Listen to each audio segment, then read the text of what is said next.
Don't forget to subscribe, and turn the notifications. We upload daily. And check the source of this video to view all the images and videos if there was any. San Juan Alto Anango, Guatemala. 6-year-old Katie told her mum that she didn't want to die as a thick, dark cloud engulfed their village of El Porvenir 1 week ago. Katie, her parents and 4-year-old brother Anthony were among the more than 12,000 Guatemalans who were evacuated following the eruption of the Fuego volcano, which left at least 110 people dead. She was crying and hugging her cousin while Anthony just stared at me, Mirza Toma, Katie's mother, tells Al Jazeera.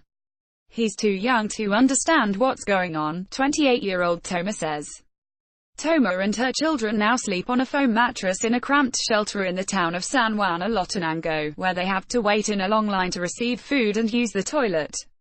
Meanwhile, her sisters scour the morgues in search of their missing daughters, aged 6 and 14.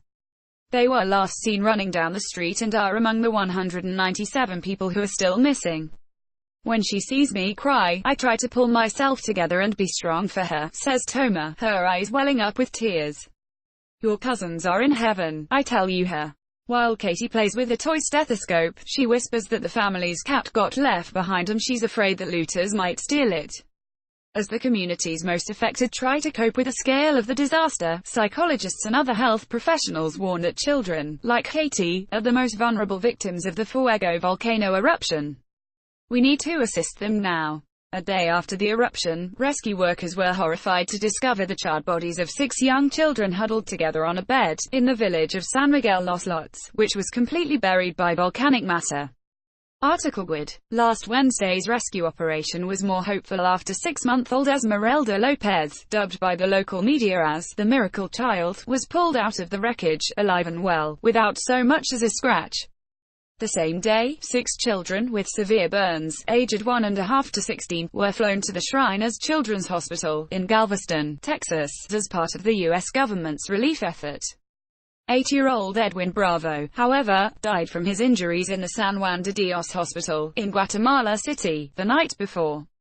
Child psychologist Lionel Debon explains that infants have been traumatized by the loss of parents and siblings, their pets and belongings, as well as familiar surroundings, including their homes and schools. Debon is the director of Refugio de la Niñez, a child protection NGO that has deployed 32 child psychologists specialized in trauma, to provide counseling services for the youngest victims of the tragedy, in the 21 shelters where 4,175 survivors and evacuees have been temporarily housed. Some children are suffering from nightmares and while others are quiet and withdrawn.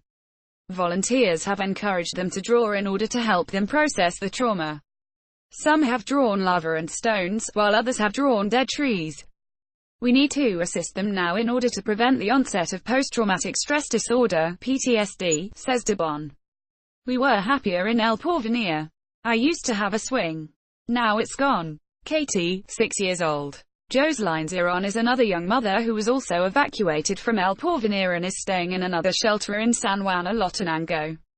Her husband lost 9 family members during the eruption.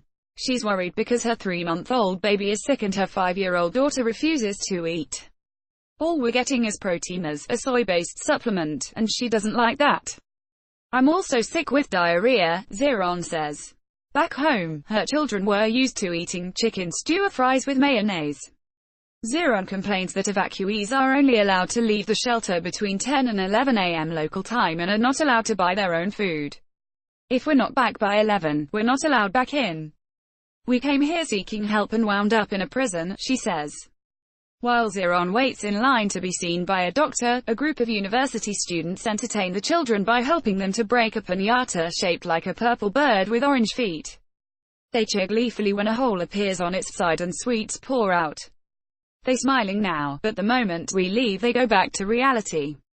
They miss their home, their toys, they're in a cramped space and seeing so many new faces is upsetting for them, says 23-year-old volunteer Joseline Perez. As Katie puts her pink stethoscope away, she says wistfully, we were happier in El Porvenir. I used to have a swing. Now, it's gone. Quote,